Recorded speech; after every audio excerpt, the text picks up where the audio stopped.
You ought to tell your classmates, there are more ways to eat pork. The pork festival, than any farm. You got pork on a stick, you got pork cold fried, you got, all right, go ahead.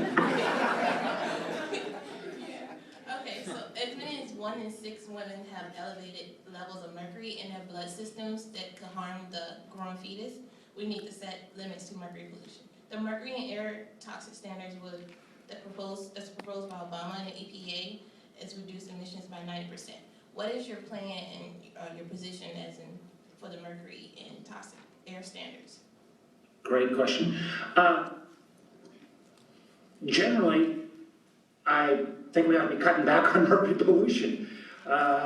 You know, as I said, I got a wife and 3 daughters, so I can take a vote at home, and as you said, because of the higher elevation of mercury in women's levels. You know, on the specific proposal that's out there right now, I gotta take, you know, I don't know if there's up and pending legislation on that. I've heard some about it. I've not looked at all the particulars of the Obama proposal, but if you could leave either Jen Thompson or Dr. Verma, you know, your email, let me do a little more research so I can give you a more specific answer. Okay.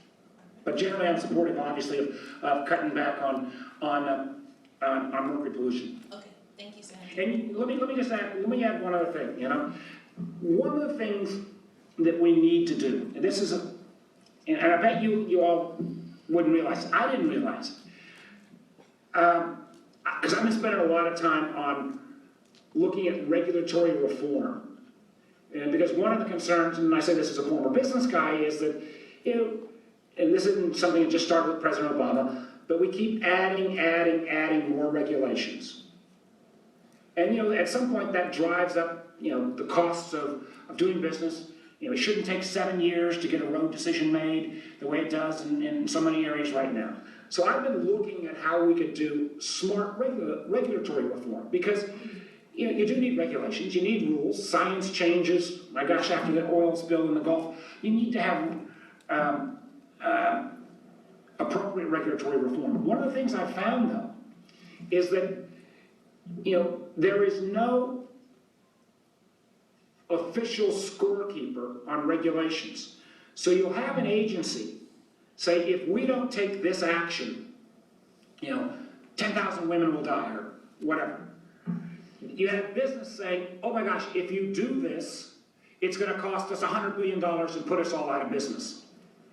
There's no independent group that really says, okay, what are the real costs and what are the real benefits?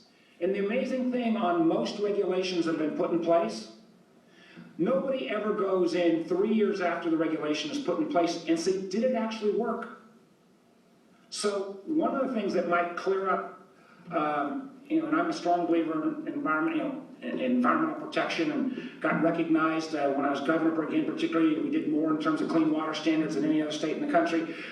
But I do think on a lot of these issues, if we can get it back to a more factual basis, rather than people kind of yelling at each other with different sets of facts, it would be a step in the right direction. That doesn't address mercury specifically, but it does address how I'm trying to think about regulations overall and regulatory reform. And on mercury specifically, if you can give me your email, I'll get you more thoughtful response, okay? Okay, thank you. Thank you.